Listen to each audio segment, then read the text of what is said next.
And we are back, Occasion and Purpose fans, y'all. We have known in a while, but I wanted to bring on a special guest, a good friend of mine, who I felt like was just an awesome person for y'all to meet. He does everything. Literally, he's the only person I know that just has everything checked, in his book of things he has to accomplish. This dude is well established, well connected in the city. Um, Without further ado, this is Erik Champ. What's up, Erik? How you doing, man? Round of applause, sir. That's who you are. How you Um, doing? I have a lot of people from different states. A lot of people who watch the show. Okay. Who are you? Can you just give them a quick introduction? Who you are? I'm Erik Champ Jr., man. I was born in Long Beach in the '83 I was born, so in the mid '80s to late '80s. I raised in Orange County, Fullerton, Placentia area. And I came here because at first my last name I was going by was Eric Reyes because I didn't know my father, my biological father. Yeah. And you know how your parents sometimes they have fights, man. You'll never see your son again and all that. Yeah. Until they mess up, then you're gonna see your pops or somebody. You're gonna see him eventually. Or a foster home or somebody. But Yeah. in '91, my dad came. He like, yeah, man, he saved me from a trailer park, Okay. And my little brother Jose, his father was Colombian, so I grew up in a Colombian household in the '80s. So Wow. I used to eat Colombian food and all kind of stuff like that. It was just different, man. I grew up mostly being the only black kid in my neighborhood with all whites, Asians, and Latinos back in those days. Yeah. And the schools and all that. But me being from a broken home at the time, my mom was always working, single mother, and because my stepfather at the time was doing bad stuff. Mm-hmm. So I was pretty much raised myself. I used to get into trouble a lot, Yeah. because I didn't have any guidance from a father figure. Yeah. And I used to act out in school. I know I got expelled in the second grade for doing something to the teacher. I want to go on tape. No, it's cool. It's in the past. It's gonna leave it in the past. It's cool. But, me going through that, struggling as a young kid, learning how to hustle and how to. It came points I was so low I had to steal from the store just to eat, man, because nobody was there to feed me. Wow. So like I learned how to work a stove at the age of like 6. Yeah. Cooking eggs, trying to cook eggs. I don't know if I'm eating them raw or not. Noodles and powdered toast with sugar and just doing the best to survive. survive. With everything I could, because I remember getting in trouble for doing something to the babysitter because she wouldn't feed me, and I was hungry. And my brother was crying. So after that, it started getting bad, worse and worse. So I was always raised in the church though. Yeah. Like even my mom, she wasn't like always there, but we always stayed in the church and going to church. So that always been in my heart. And that was the only thing that pretty much saved me is pretty much God. Yeah. He was my father. He is my father. Yeah. So it was like all those times I could have died or many times he was always there to help me. So I always believed in him. Yeah. So he gave me strength. So my dad came, saved me. 1991, I came to LA. Yeah. And I figured out my last name was Champ. And I kind of knew like a year before, but I was spelling it Camp, like Camp. Yeah. Because I didn't know my dad. Like, nah, your name is Champ. You're a champ. Wow. Like that. I'm like, wow, like this. I'm sure that how much. I'm trying to see when you finally got the interaction with your dad, you finally realized kind of like who you are, who your family comes from. How did that affect you after that? Like at that point on, like how did that help you grow? It did. I had a living stepmother. Yeah. I was illiterate when I was 8 years old, and I didn't know because I missed so much school. Yeah. And home studies, I didn't care. I just do what I wanted to do. I was a wild child. So, that whole summer, I felt like I was something when my stepmother bought me Hooked on Phonics. Okay. I don't even know if they make that anymore, but it really works. I learned how to read and write within about a summer. Okay. And when I came to elementary school in 3rd grade, I came in late, so that my dad had trouble getting me into school. Okay. And I was so eager to learn because I didn't know anything when I was young, so I soaked it up like a sponge. So when I got into 3rd grade, by the grace of God, I started excelling more than anybody else in the class. Yeah. And when it was time to read, I always raised my hand like I learned something like you're ready. Yeah, that gave me that drive right there. Like man, reading just opened up so much to me. Like it's like a whole world now. Mm-hmm. Like I can do so much with this. I used it as a tool. Like man, I can use this to like do anything. mathematics, started excelling in all straight A's. I think that's the greatest thing. That's like when you're a kid, though. Like, Yeah. you be so, the world is endless to you, Yeah, right? And yeah, then you be in exactly. school, especially you be motivated to learn. Like, Yep. you just feel like nothing can stop you. Yep. Yeah, Then, with 91, living in Los Angeles, I moved over there on Slauson in Alviso. My school was 54th Street Elementary School. Yeah. Right on Eileen and Alviso. Okay. And when I got there, it's different. When I came from Orange County, I was riding skateboards and saying "dude" a lot. Yeah. So, People a different world. Yeah. And I learned quick gang culture. And one of the kids there, I remember he had a daishiki on. I was like, man, why are you wearing a dress? He's like, this ain't a dress. This is a daishiki. Yeah. I didn't even know what that is. Kente cloth and all that. So I started learning about like different other. That's like African culture, right? Yeah. Daishiki, okay. Yeah, exactly. Black Kwanzaa and all that. All that. It was You didn't know that? Yeah, because the school had Muslims, everything in there. The Latinos, and the Latinos that I grew up with wasn't those Latinos that live in L.A. A little bit harder. Well, now I can say Orange County is a little harder. Really? But I saw my first drive-by at the age of I want to say 6.5. Yeah. 6.5, 7. Help me out, because I'm not from LA. So Orange County, how is that? Well, Orange County to LA, even though Orange County is like Disneyland territory. Okay. When you speak of Orange County, people think Disneyland. Yeah. Knott's Berry Farm. Got you. So there's a lot of like, we look at it here in LA, a suburban area, kind of like the valley almost, but the sub valley. Okay. And as far as like the cultures goes, a little bit different, like the slang and the wording. They speak more proper. Yeah. Yeah. And that goes by demographics of what area you in, because wherever you're at, you pick up that slang. Just like being from the South, you got that slang, or the East Coast slang or whatever. Yeah. So you can kind of tell where they from. Yeah, exactly. Up a little bit, not even that far. Is gang activity more or less out there? I mean. No, it was more in the 80s. Cause I seen more. That's real. All right, the worst thing is, this is gonna be funny. Orange County to me is worse than LA. What? Really? Yes. Wow. The most hardest parts of my life is Orange County. The hardest parts with drug abuse. Yeah. The gangsters, mostly Latino gangs. Yeah. I grew up around all my friends were Latino. You know what I'm saying? My grandma was born in Mexico. Yeah. So she's Veracruz. Yeah. Like I'm part Mexican and Cuban. Her dad is Cuban and black. So I explained that. Yeah. So I have Spanish blood in me too. Yeah. And raising a Spanish household at that time. Mm-hmm. So it was just wild, man. Yeah. But then we had toys and stuff. It was good times too. With the Ninja Turtles and Ghostbusters. It was the 80s. Yeah, Ghostbusters. It's the 80s. G.I. Joe. Everybody used to come outside and climb trees, play tag, and play with the toys outside. Kid stuff. Yeah, but it wasn't prevalent as it is now in LA when I got there in 91, where it's like, wow, this is a war zone now. Because everybody outside is shooting. So, I mean, I'm born late 90s, so I need help to understand LA culture. So, when I see 90s in LA, I see Boys in the Hood. Okay. I see Men's Society. Okay. So, when I see you're coming into LA, into this environment, how is that as a young man, black man as yourself? What did you have to go through to navigate the streets of LA growing up?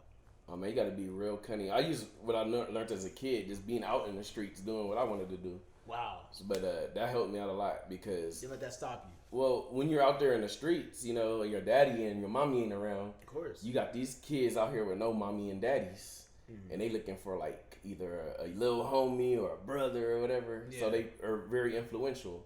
So say you walking with your backpack, somebody look at, hey man, where you going? Come over here. Where you going? Where your mama stay at? Where you from? And all that. It's almost like army recruiting, man. And they be trying to, build their gang stronger and stuff. So, like, as a kid trying to learn and go to school, like, no. I got out of that stuff. And they're still around me because the kids in the neighborhood, your neighbors and all that, it's still there. They know what it is. But mostly sports kept me out of that. Going to the YMCA, being a junior Laker, playing ball. That helped you. I played with NBA players, too, man. You told me, you know what I'm saying? It's like... A lot of people went to my school that inspired me. Trevor Ariza from the Lakers, Jamal Sampson. I didn't know he was my cousin, married to his daddy brother is married to my aunt. At the time, Carol Sampson, that's my aunt. So you have David Blumenthal, Brandon Granville, and Tony Bland. All them cats. It was my big homies when I was in 9th grade. Exactly. You know what I'm saying? You're just coming up. Yeah. So it was like basketball. Then you had to get the cheerleaders and all that. You had the in crowd. I interviewed a few people, and they keep telling me that sports is the best way they were able to avoid, that kind of upbringing, that kind of those distractions. Yep. And so, what did that teach you out of all that? Like, after going through school, going through sports, navigating the hood, and whatnot, what did that teach you about yourself? It taught me that it built my character, and it built me socially. Where I can flip it, because I hanged around the lowest of lows and the highest of highs, millionaires. Yeah. I've been in a room with a billionaire. Yeah. You know what I'm saying? Yeah. I ate with billionaires. Uh-huh. You know what I'm saying? Life is funny. You never know. And that's not like I put myself in there. It's just life takes you into that environment and puts you around there like some kind of energy or something, where everything that, say as a kid, you looked up to will be around you. It's almost like you can see it, but you can't really touch it. Yeah. But you can talk to it. It's like a vision or Yeah. something. Yeah. And what it is, I can't describe it, but yeah. Yep. And this just been my life. I don't know if it's God put me on a path and stuff. Because you got so many forks in the road, man. You can go left or right quick. It can end it all in a minute. In a quick second. Like in a second, it can go left. Exactly. So I've been just steering right. And I always think like God. He always, when you talk to God, he wants to gold and this and that. Like, don't even talk to me if you don't have gold, silverware, and all that, because he wants the best. Yeah. And he created us in his image, so I want the best of everything.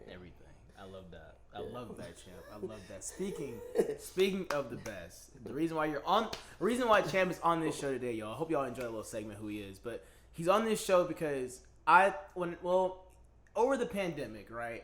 A lot of people were either stagnant or were just unequipped to do a lot of business ventures or any importance with school or anything, because we're in a pandemic. I can't leave the house.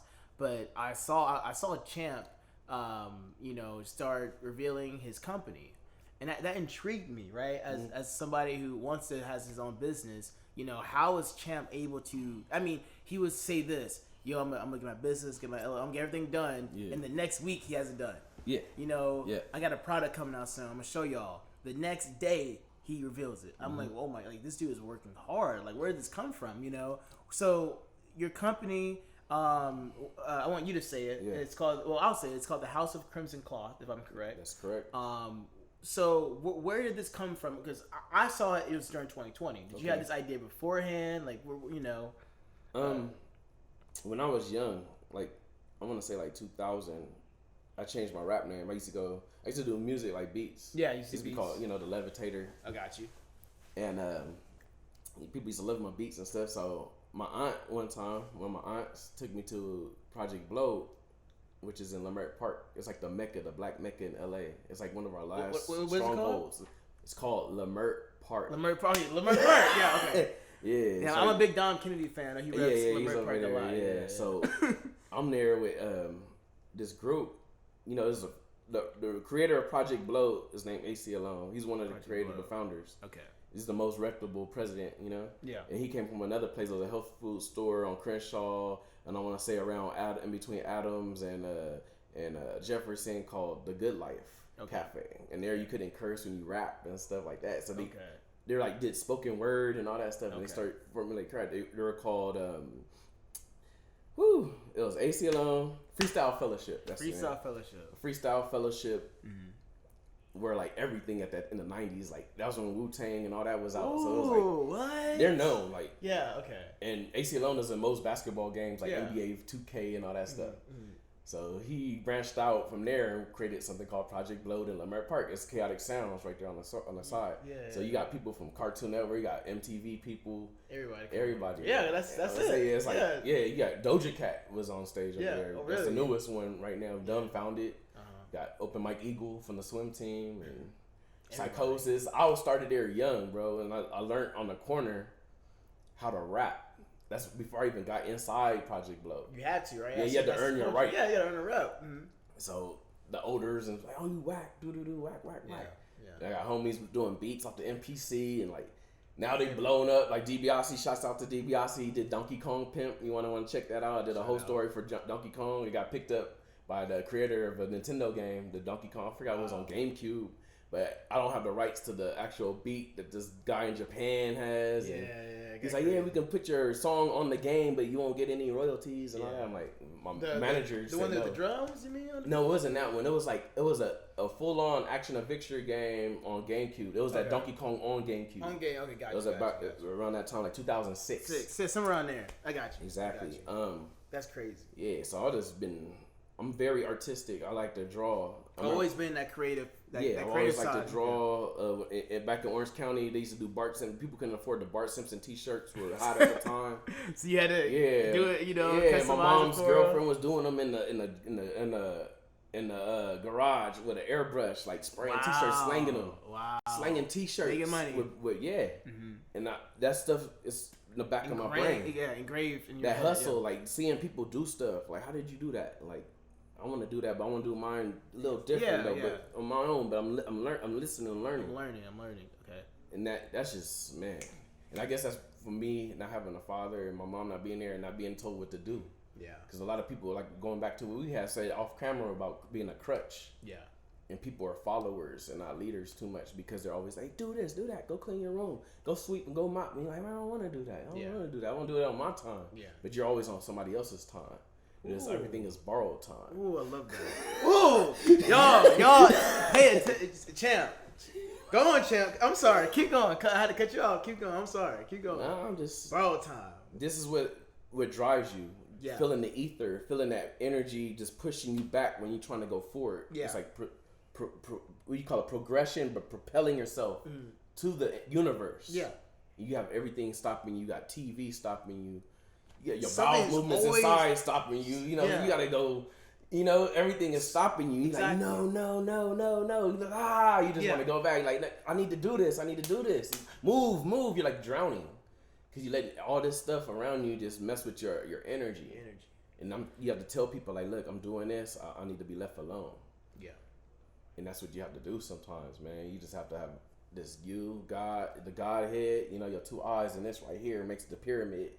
That's why they said the pyramid, all that Illuminati stuff. People wear pyramid hats, but it's really your two eyes. What you see is what you project in your mind. So when you have a thought in fruition, you can put a vision towards it. You can just see the opposite effect. Exactly. It manifests that. It manifests that. Wow. I love that. It's like chakras. You have to pick up your energy waves. And this us talking right now, we're vibrating. Yeah.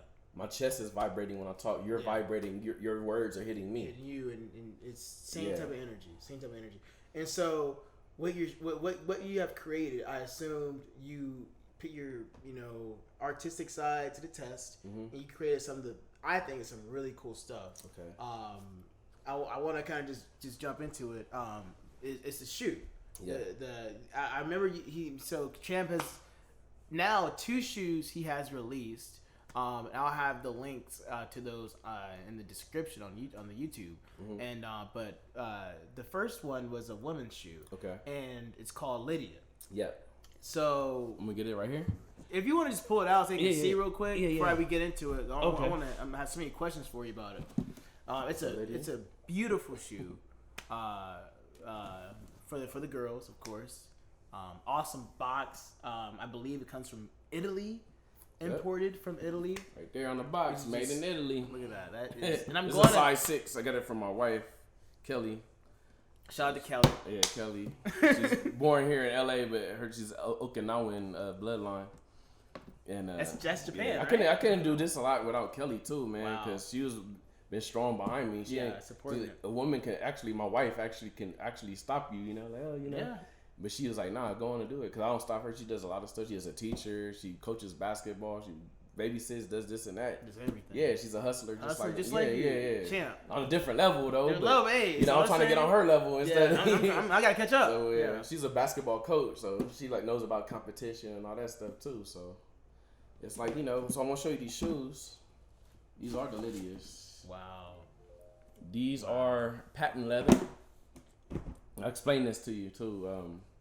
So when I designed this shoe, I designed it from a woman named Lydia who watched the Christ get crucified live. Like, she was there.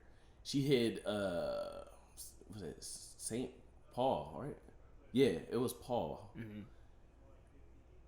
From the Roman soldiers in her house. So right then, he baptized her and made her a disciple of Christianity.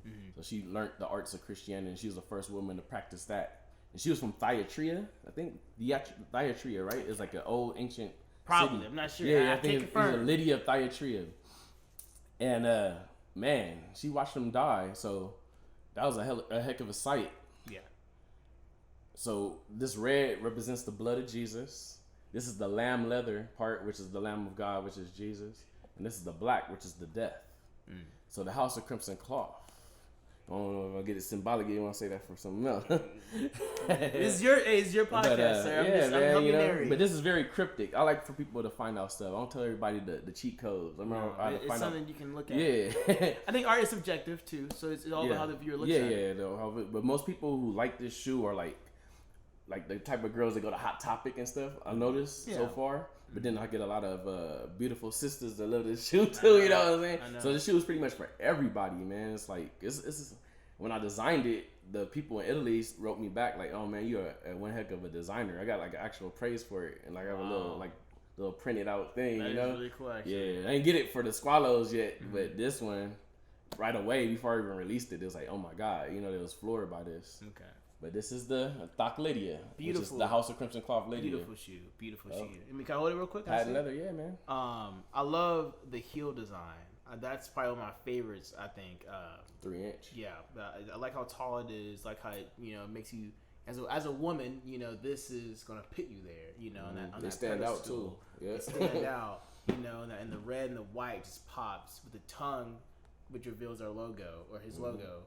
It's awesome. I really love the shoe. Thanks, man. Yeah, it's amazing shoe, y'all. Please, go look into it. One of the first things I wanted to talk to you about was about that shoe. Was I guess you chose a woman's shoe. Okay. Yeah. That's interesting to me actually because a lot of if I was a man, right, making my own clothing store, I wouldn't start off. I wouldn't be as confident. Okay. Right, to make a woman's shoe. Exactly. What pushed you that? What gave you that confidence to make a woman's product? Okay, so I got with some of my peers from my whole high school on Facebook. Got you. And the first thing I made was a T-shirt. Okay. That was a mock-up. It was a red T-shirt with the logo just like I have on. And then people was like, "Oh man, I want to." They start hitting the comment. "Hey man, get that for me." Everybody, "Hey man, can I get one? Can I get a size?" All right, cool. They'll throw it on there quick. I don't know how I got into the shoe game like that, but I was up one night. I can't even remember, it's so foggy. But it was like I was just like looking at, man, how do I get my own shoes? Like, is that possible? Like, whatever, So like, I ran into a website and I emailed this guy from Italy. Yeah, there's a woman actually, and she was like, "Well, give me 7 days, so we can find out who you are and all your accomplishments or whatever." So I guess they ran through my my IMDb or maybe they ran through Google search. I don't know how they did it, but they wrote me back like, "We accept you on our team, like to do this." Okay. They gave me the percentages. Like, we make the shoes, we have the website, we were behind everything. You just get a small percentage of it, but we bring you the quality. Yeah. So this shoe, when I designed it, wasn't actually made for me to make money off of. This is like the standard of the height of acquiring something so great in my brand. This is like the flagship, I want to say. And that's what these pretty much are made for, the flagship shoe. And I'm coming out with other less expensive shoes because I know people are having more trouble now living in Los Angeles and spending exuberant amount of money. But I'm still bringing luxury, and I want this brand to be a luxurious brand more often in the future when I get more support. Yeah. That's what builds this brand. Got you. But, so I'm out to get investors and stuff, and they have to get percentages. That's how business is. Of course, yeah. So business is not for you really to be owned, it's to be shared. Ooh. And a lot of people don't know that, and they get it wrong. That's how they fail. It's like when you build something, and I learned that right when I trademarked this logo with the USPTO government, the patent office. Yeah. It's not patent, it's actually trademarked. And they said for you to use this logo, it has to be in commerce. It has to be used. If you don't use it, we take that from you. Wow. You do not own anything. Yeah. So that's I always knew that on Earth you don't own anything. So stop saying you're an owner and this and that. No, you're a contributor. So I'm a contributor to society. I'm here to change 100 years ago, people still wearing Louis Vuitton. I want to be the next 100 years of the new future. Yeah. You know, I want to be the part of the new earth. And I'm starting now, you know. Yeah. I'm like that Bugatti dude back in 1889 or something like that, you know. I'm probably not even gonna see anything until I die. But yeah, no, you contributed. Yeah. And so going into Italy, getting that process going, and then saying, okay, where am I starting first? What gave you Lydia? So going to that woman's shoe, what gave you that? Okay, so last year, you know, it's 2020. My mom had passed, you know, pre-COVID, like 2 months pre-COVID. I just want to say it's Mother's Day today. So happy Mother's Day. Yeah, my Mother's Day. I went to the cemetery to go see my mom. I was like, hey, you know, I'm here. I'm going to go do this podcast. You know, watch over me. If God, you know, God is up there, have him protect us. You know, when I'm doing what I'm doing. So look over me as an angel. But women are everything. Wow. The earth is a woman. Women carry mostly water. The earth has mostly water. They give birth. The earth gives birth to all of us. Yeah. You know, the sun gives power to the earth, to its core, and it makes it go round and round. Yeah. So women are always first. Without women, we are they're our lifeline. We're connected to their umbilical cord. They give life to us. They incubate us. Yeah. And they nurture and they hold us when we're hurt and all that stuff. You know what I'm saying? So why would why wouldn't I put a woman first? When you're a baby, you suckle your mother. You need her to survive. You can't survive without one. You don't have nutrients. None of that. I mean, I know people, you know, they got so clouded now in society with men versus women, battle of the sexes. Well, we need each other more than ever because a woman doesn't want to be alone either because it needs its children. It needs somebody there to hold them and keep them warm. When you have a lot of water and you get cold, that's why a lot of you have wives and girls. I'm cold on the bed. Hug me, touch me. Yeah, because we are their light. We're the ones that make them warm. It's like the sun to the earth. Yeah, without the sun, it'd be cold. Exactly. So women first, and that's where Lydia comes in. Yep. The first businesswoman ever mentioned in the Bible that I can remember. Lydia. I love it. I like it. Lydia, y'all. Go out support the shoe. Lydia. Moving on to our men's shoe, to your men's shoe. This is something that just revealed yesterday. Just revealed yesterday. If I'm right. Okay. You can get it out here. All right. So this way first. Okay. Squalo d'Afari means Italian business shark, right? In Italian, it means business shark.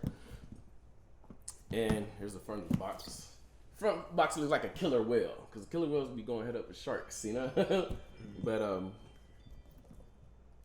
this is a limited edition run. Now instead of the other box, it has a slide out. It doesn't come out like a magnet. Get that from? It's a big box. Yeah. Very good quality box too. You can hear that. So here we go. Another unboxing box. So boom, shark leather. Shark leather. So you can say that, you know, this brother bought shark leather to you at an affordable price. So this shoe goes for around like $254.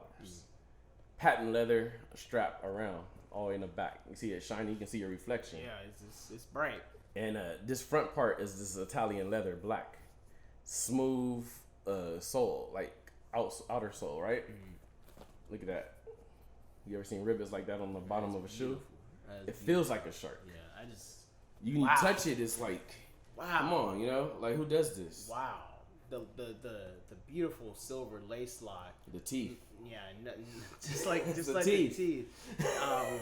What you can see here is how everything's all like just one smoothness to it. You know, I mean, like I don't know if you guys can see on the camera, but like just as it comes down, it connects and it brings it here to the lip. This is beautiful. So peep this, Josh.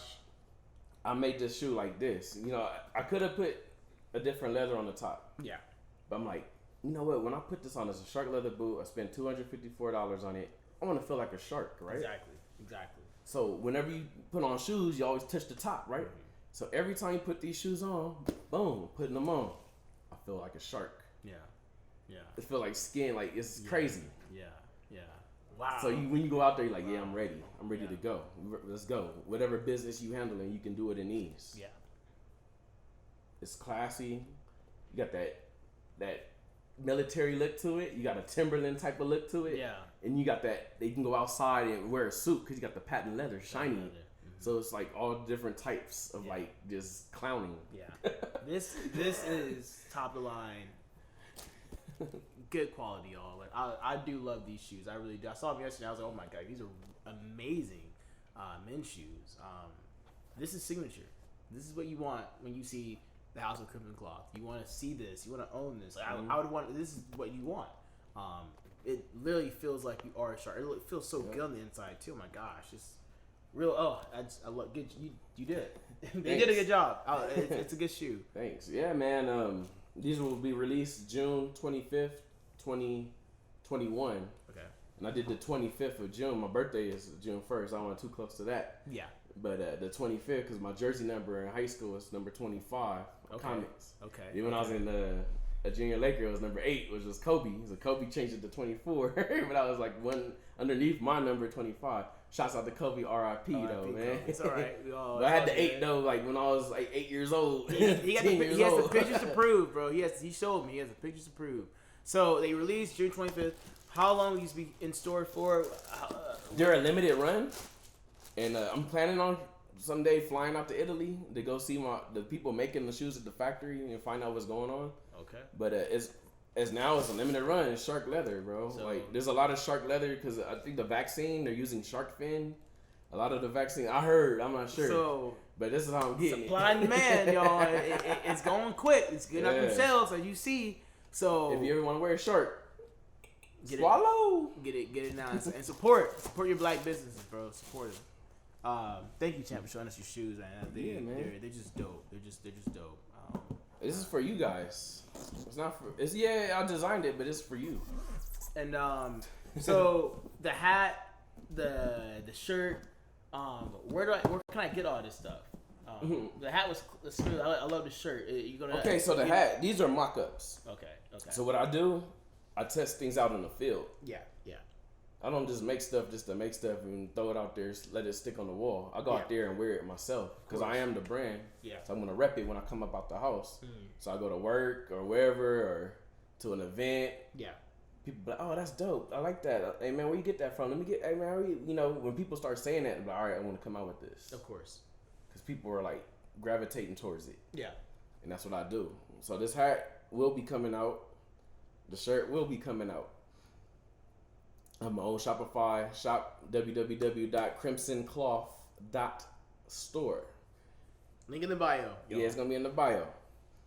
So from there, we're just gonna get these shoes off first. Yeah. And I always start from the ground up, just like you're always supposed to start. So from the shoes, I'm designing the clothes around the shoes. Okay. So when you got these shoes, you're gonna have you look like those go with those.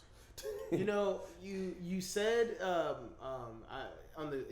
there's a video that he released yesterday where he unveiled the shoe, and you brought up that there is a I want to say this right. It's a Crimson verse. Am I right? I'm sorry. Yes. So with this shoe, the Squalo Dafaris, there will be a musical. I want to call it animated video soundtrack, and it's animated by me. Okay. Using my computer graphics skills that I learned in West Los Angeles College and a little art. Took art there too. Okay. So I implemented that. And the way I do, I want to show you that later. Yeah. It goes into a whole nother story. Yeah. But I want to make universes. There's a universe already on Instagram. You go to my Instagram, thehouseofcrimsincloth.com. You can see the Lydia story. Yeah. You can read all about it. What he kind of it's spoken. It has subtitles. All that. It tells you about Lydia, the story of Lydia. So this shoe has this woman singing on it from Georgia in Europe named Salome, they call her. And Psychosis from the swim team and Thirsty Fish. He's from Project Blow too. And me.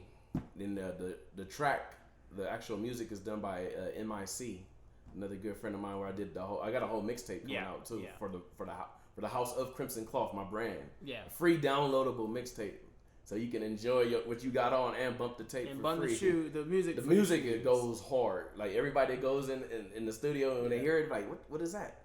Like, is that you? Like, yeah, that's me, man. Like, I do that. Like, I train for that. Yeah. I train for that.